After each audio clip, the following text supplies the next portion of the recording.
حضور صلی اللہ علیہ وسلم نے فرمایا، 3 قسم کے بوڑھوں سے اللہ سے پناہ اور نجات مانگا کرو۔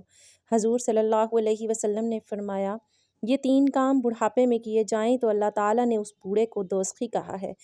اللہ تعالیٰ سے دعا ہے یہ 3 کام کسی بزرگ سے نہ کروائے، آمین۔ پہلا کام، بسم اللہ الرحمن الرحیم۔ اللہ تعالیٰ نے قرآن مجید میں ارشاد فرمایا، اور ہم جس کو لمبی عمر دیتے ہیں تو ہم اس کی جسمانی بناوٹ کو ابتدائی حالت کی طرف الٹ دیتے ہیں، پس کیا وہ سمجھتے نہیں ہیں؟ سورہ یاسین۔ صاحب تبیان القرآن اس آیت کریمہ کی تفسیر میں تحریر فرماتے ہیں کہ کفار یہ کہہ سکتے تھے کہ ہم دنیا میں بہت کم عرصہ رہے تھے، اگر ہم دنیا میں زیادہ عرصہ رہتے تو اے ہمارے رب، ہمارے ایمان و عمل میں کوئی کمی، کوئی کوتاہی نہ ہوتی۔ اللہ تعالیٰ نے اس آیت کریمہ میں ان کے اس عذر کا رد فرمایا ہے۔ اس کا خلاصہ یہ ہے کہ کیا تم کو یہ معلوم نہیں کہ تم دنیا میں اپنی عمر کے اس حصے تک پہنچے تھے جب تمہاری قوی کمزور ہو چکے تھے، اور ہم نے تم کو اتنی لمبی زندگی دی تھی جس میں تم اگر چاہتے تو غور و فکر کر کے ایمان لا سکتے تھے، جیسا کہ اس آیت میں فرمایا، کیا ہم نے تمہیں اتنی عمر نہیں دی تھی جس میں جو شخص نصیحت قبول کرنا چاہتا وہ نصیحت قبول کر لیتا، اور تمہارے اس عذاب سے ڈرانے والا بھی آ چکا تھا۔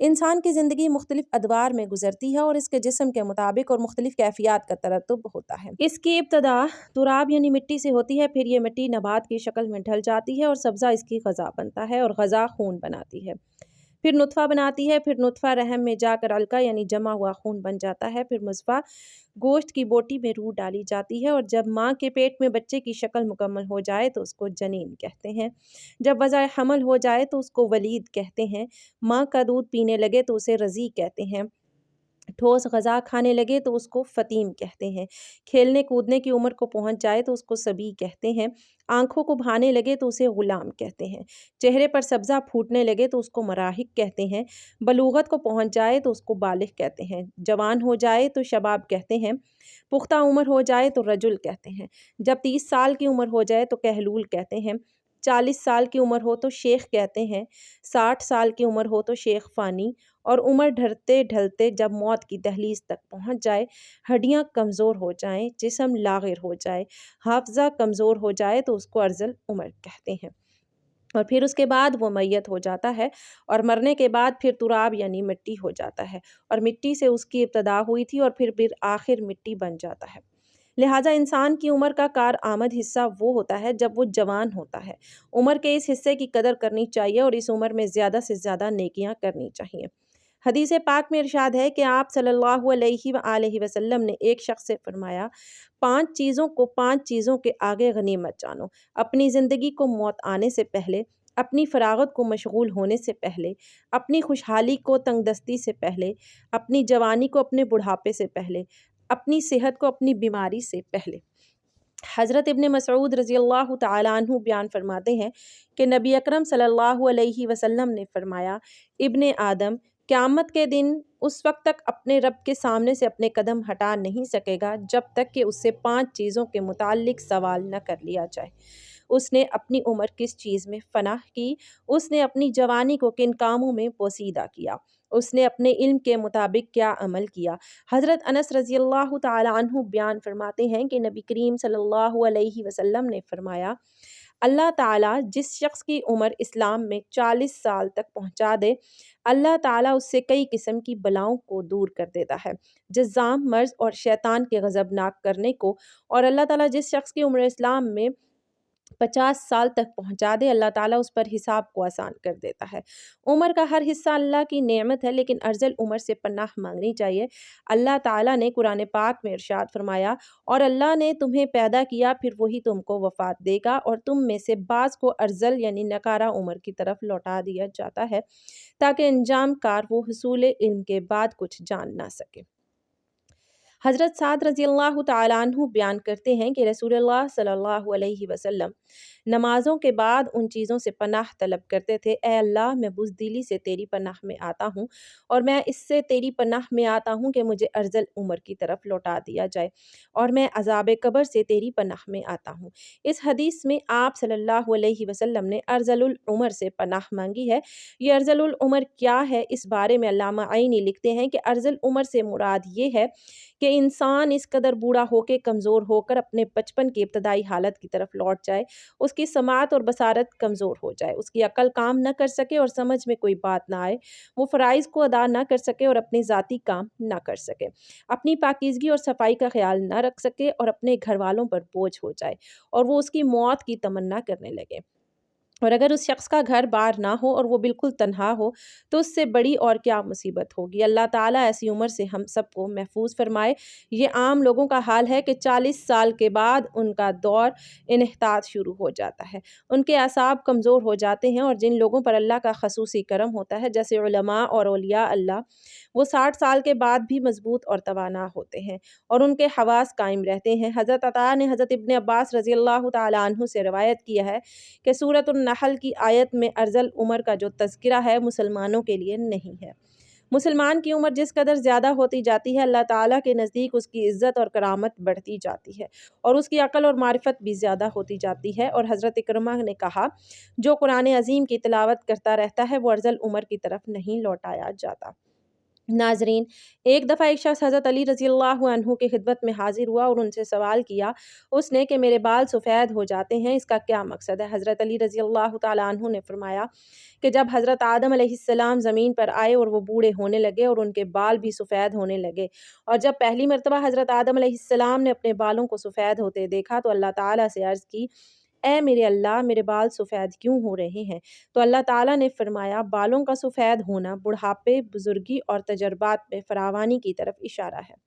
انسان کا بوڑھا ہونا انسان کو نفسیاتی خواہشات سے دور کرتا ہے اور اس بات کو واضح کرتا ہے کہ اس شخص کے پاس زندگی میں تجربات ہیں جس سے مشورہ لے کر آپ اپنے فیصلوں کو بہتر بنا سکتے ہیں۔ اس سے زیادہ بوڑھوں کے مشورے اللہ تعالیٰ زیادہ پسند کرتا ہے، یعنی کہ بوڑھوں کے پاس جو تجربات ہوتے ہیں وہ اچھا مشورہ دیتا ہے اور اللہ تعالیٰ بھی ان مشوروں کو پسند کرتے ہیں۔ اسی طرح بالوں کے احکامات کے حوالے سے آپ کو یہ بتاتے ہیں کہ سفید بالوں کو کھیڑنا چاہیے یا نہیں، یا پھر بالوں کو رنگ کرنا چاہیے یا نہیں۔ عمر بن شعیب رضی اللہ تعالیٰ عنہ سے روایت ہے کہ حضور اکرم صلی اللہ علیہ وسلم نے فرمایا، سفید بالوں کو نہ اکھیڑو کیونکہ بڑھاپا بالوں کا سفید ہونا مسلمانوں کے لیے نور ہے۔ جو شخص حالت اسلام میں بڑھاپے کی طرف قدم بڑھاتا ہے، جب کسی مسلمان کا ایک بال سفید ہوتا ہے تو اس کی وجہ سے اللہ پاک اس کا ایک گناہ مٹا دیتا ہے اور اس کی ایک نیکی لکھ دیتا ہے اور اس کا ایک درجہ بلند کر دیتا ہے۔ اسی طرح یہ حدیث مختلف کتابوں میں بیان کی گئی ہے، احادیث کی کتابوں میں بھی ان کو بیان کیا گیا ہے۔ اب وہ دوسری بات کرتے ہیں کہ سفید بالوں کو رنگنا چاہیے یا نہیں۔ بالوں کا رنگنا خضاب کہلاتا ہے۔ رسول اکرم صلی اللہ علیہ وآلہ وسلم نے سفید بالوں کو رنگنے کا حکم دیا ہے۔ سیدنا حضرت ابو ہریرہ رضی اللہ تعالیٰ عنہ روایت فرماتے ہیں کہ رسول اکرم صلی اللہ علیہ وسلم نے فرمایا، بڑھاپا بالوں کی سفیدی کو خضاب کے ذریعے بدل ڈالو اور خضاب نہ لگانے میں یہودیوں کی مشابہت نہ کرو۔ اسی طرح ایک دوسری روایت ہے کہ آپ صلی اللہ علیہ وآلہ وسلم نے فرمایا، یہودی اور نصرانی یعنی کہ عیسائی خضاب نہیں لگاتے، لہٰذا تم ان کے خلاف کرو، یعنی کہ خضاب لگاؤ۔ اسی طرح ایک اور جگہ بیان کیا گیا ہے کہ مہندی کا خضاب لگانا، مہندی میں کوئی چیز ملا کر سفید بالوں کو رنگ کرنا بھی جائز ہے۔ زرد خضاب لگانا بھی ٹھیک ہے۔ سیدنا ابن عمر رضی اللہ عنہ سے روایت ہے کہ رسول اکرم صلی اللہ علیہ وسلم دمدماغت دیے ہوئے اور بغیر بال کے چمڑے کا جوتا پہنتے تھے اور اپنی ریش یعنی کہ داڑھی مبارک پر آپ ورش جو ایک گھاس ہے جو یمن کے علاقے سے ملتی ہے اس کے ذریعے اور زعفران کے ذریعے رنگ لگاتے تھے۔ مہندی لگانا جائز کہا جاتا ہے، لیکن کچھ علماء کے نزدیک کہا جاتا ہے کہ رنگ لگانا جائز نہیں ہے، یعنی کہ مہندی تو لگائی جا سکتی ہے لیکن جو آج مختلف قسم کی پروڈکٹ سامنے آ چکی ہیں، کیمیکل جو ہیں جس سے رنگ لگایا جاتا ہے، جو آپ کی جلد پہ بھی لگ جاتے ہیں اور اگر اس کو جلدی نہ اتارا جائے تو آپ کی وہاں سے جلد بھی کالی دکھائی دیتی ہے۔ اسی طرح حدیث سے معلوم ہوتا ہے کہ آپ صلی اللہ علیہ وسلم نے بعض دفعہ سرخ اور زرد خضاب لگایا ہے۔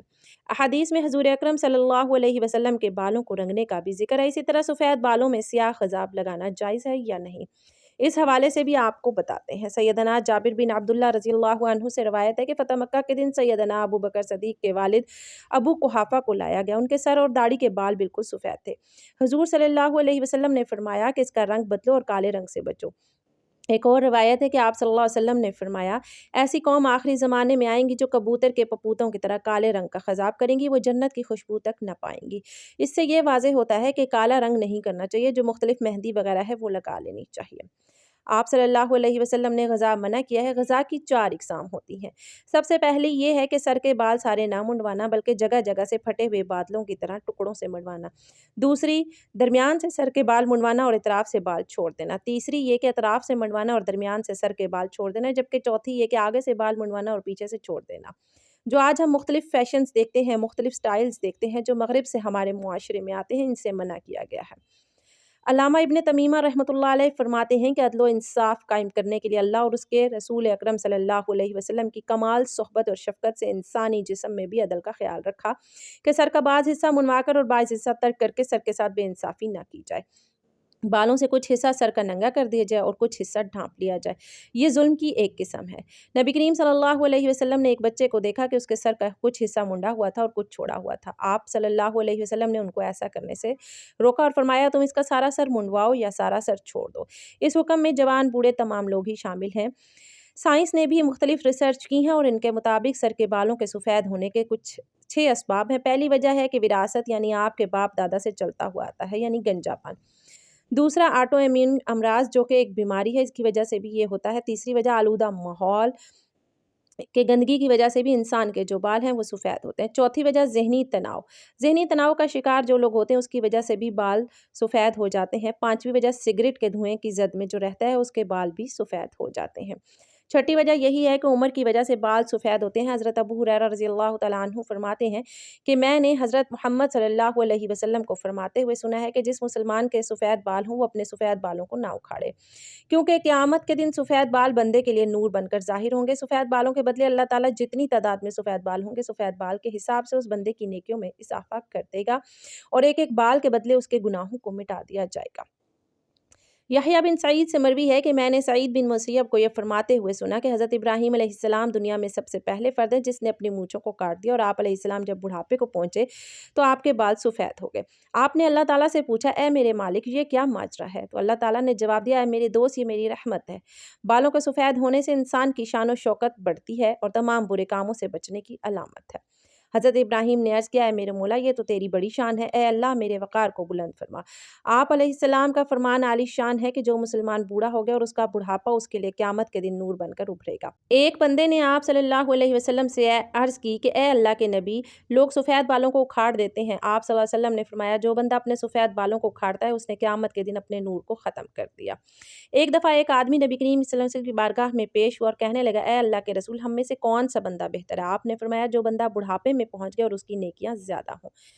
اس نے پھر پوچھا یا رسول اللہ سب سے برا شخص کون ہے؟ آپ نے فرمایا کہ جو بڑھاپے میں گیا اور اس کے گناہ زیادہ ہوں۔